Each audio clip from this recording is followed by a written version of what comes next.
Number 1 show साजिश देख रहे हैं आप। मैं हूं आपके साथ मोनिका ठाकुर। नमस्कार, मैं हूं आपके साथ सपना शुक्ला और साजिश में आज बात युद्ध की सबसे खतरनाक भविष्यवाणी की करते हैं। जिस युद्ध को ज़ेलेंस्की 2023 में खत्म करना चाहते हैं, उसके बारे में ये कहा जा रहा है कि अब जंग 2025 तक चलेगी।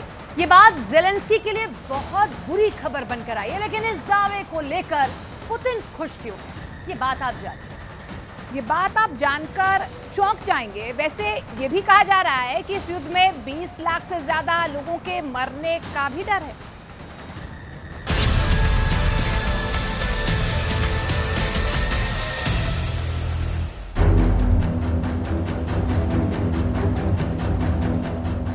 ब्रिटेन का लैंकनशायर एयरबेस अचानक सायरन बजता है।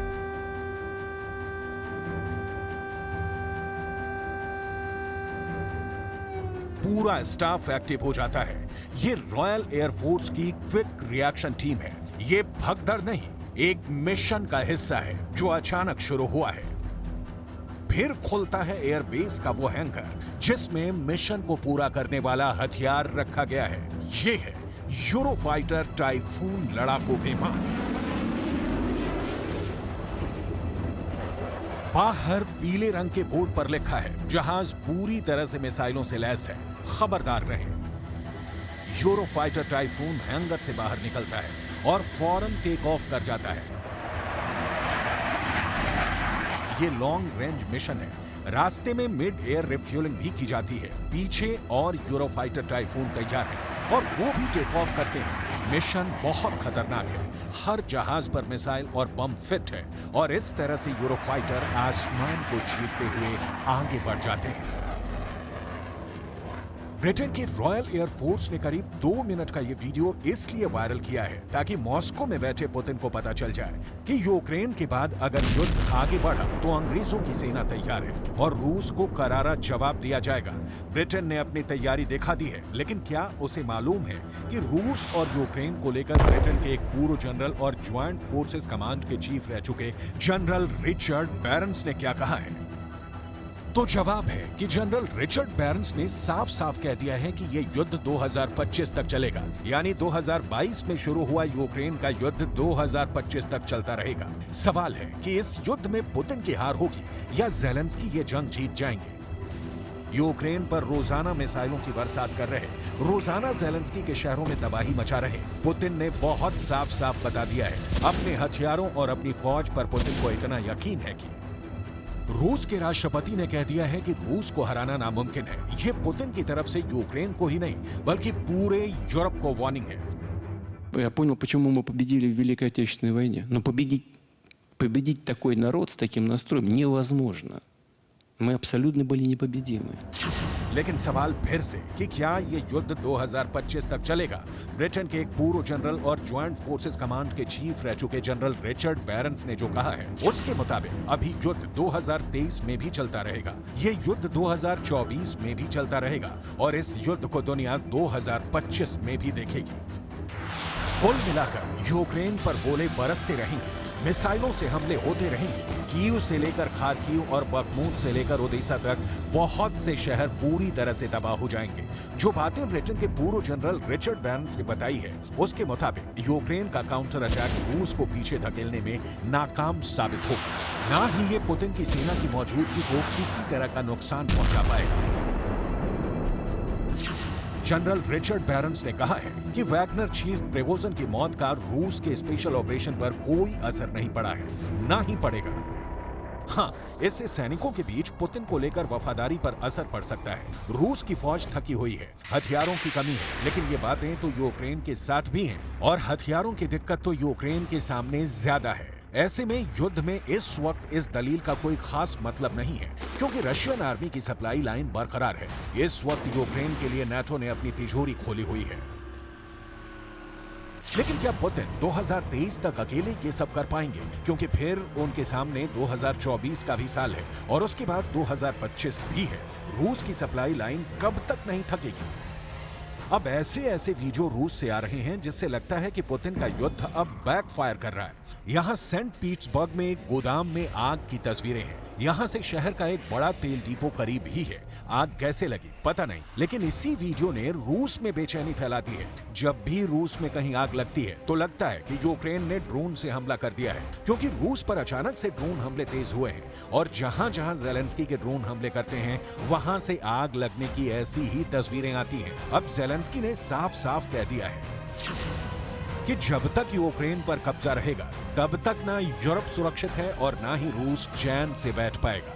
Крима або без Донбаса, без наших окупованих територій, справжнього сталого миру в Україні, а це значить і на всьому європейському просторі не буде. Подивіться, будь ласка, що відбувається, коли Крим контролює Російська Федерація. ज़ेलेंस्की की बातों से एक बात तो साफ है कि वो कीव में अपने बंकर में बैठकर रूस की बमबारी का सिर्फ आकलन कर रहे हैं। वो रूस के मिसाइल हमलों को लेकर आक्रामक है, लेकिन सिर्फ अपनी वीडियो वाले स्टेटमेंट में ही उनका गुस्सा झलकता है और इससे पुतिन को अब तक कोई फर्क पड़ता दिखाई नहीं देता। इसीलिए बड़ा सवाल फिर से कि क्या ये युद्ध 2025 तक चलेगा? ब्रिटेन के एक पूर्व जनरल और ज्वाइंट फोर्सेस कमांड के चीफ रह चुके जनरल रिचर्ड बैरन्स ने जो कहा है उसके मुताबिक यूक्रेन का एयर डिफेंस मजबूत हुआ है। तोप के गोलों की कमी अब क्लस्टर वाले गोलों से पूरी की जा रही है। यूक्रेन के काउंटर अटैक में इनका रोल बढ़ा है और अब रूस की डिफेंस लाइन को तोड़ने के लिए ऐसे हथियार दिए जा रहे हैं जो बारूदी सुरंगों को क्लियर करके यूक्रेन के कमांडो ऑपरेशन का रास्ता आसान कर देंगे। लेकिन अब तक ये काफी मुश्किल साबित हुआ है। इस वक्त जिस तरह से पुतिन ने हमले बढ़ाए हैं, यूक्रेन के राष्ट्रपति वोलोदिमीर ज़ेलेंस्की बहुत ज्यादा प्रेशर में है, क्योंकि शहरों में तबाही के साथ साथ डॉनबास के मोर्चों से भी बहुत बुरी खबर आ रही है, जिससे एक बात साबित हो जाती है कि ज़ेलेंस्की का काउंटर ऑफेंसिव या कहीं की काउंटर अटैक खटाई में पड़ गया है। ज़ेलेंस्की अब बारूदी सुरंगों के बीच घिर चुके हैं। ज़ेलेंस्की की फौज ऐसे कई इलाकों में दाखिल हो चुकी है जहां चारों तरफ बारूदी सुरंग है। इससे ज़ेलेंस्की के टैंक तबाह हो रहे हैं, ज़ेलेंस्की के सैनिक मारे जा रहे हैं और अब ज़ेलेंस्की सिवाय खड़े होकर देखने के कुछ भी नहीं कर पा रहे हैं। उनके सामने अब बड़ी चुनौती रूस की सेना की जान लेना नहीं, बल्कि अपनी फौज की जान बचाना है, और ऐसा बस एक हफ्ते में हो गया है।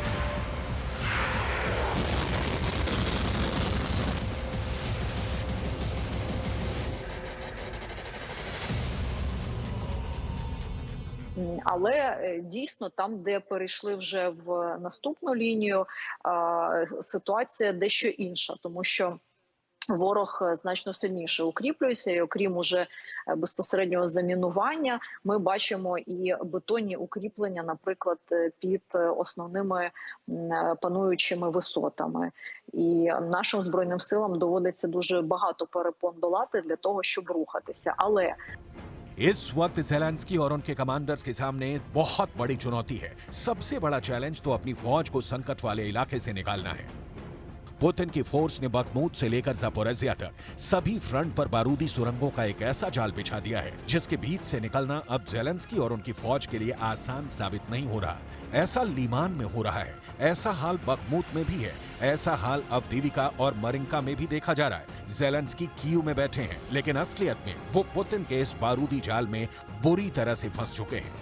ज़पोरिज़िया के पास आपको एक फ्रंट पर ले चलते हैं जहां लड़ाई आमने सामने की हो रही है। यहां ट्रेंच यानी युद्ध लड़ने के लिए गड्ढे खोदकर रास्ते बनाए गए हैं। ये पहले विश्व युद्ध जैसे हालात हैं। यहाँ कब किसे गोली लगेगी ये कोई नहीं जानता। यहाँ जान बचाने के लिए दूसरे की जान लेना जरूरी हो जाता है। रहम की, सरेंडर की और आराम करने की कोई गुंजाइश नहीं बचती।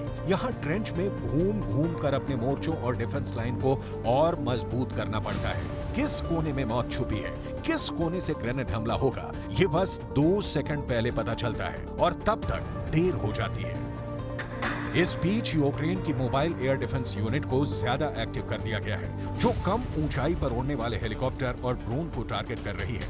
बड़े बड़े कमांडर अब ऐसी यूनिट के साथ मीटिंग कर रहे हैं। इस यूनिट ने रूस की एक क्रूज मिसाइल को स्टिंगर मिसाइल से मार गिराया था। Яке відчуття? Відчуття те, що там людей, розумієш, що прикриваєш дуже багато людей і ні одного дитину. Після того, що вже надивилися, скільки людей вже пострадало, погибло, то як би собі навіть і не простив би, якщо б її пропустив. दरअसल रूस अटैक हेलीकॉप्टर को काफी कम ऊंचाई पर उड़ा रहा है।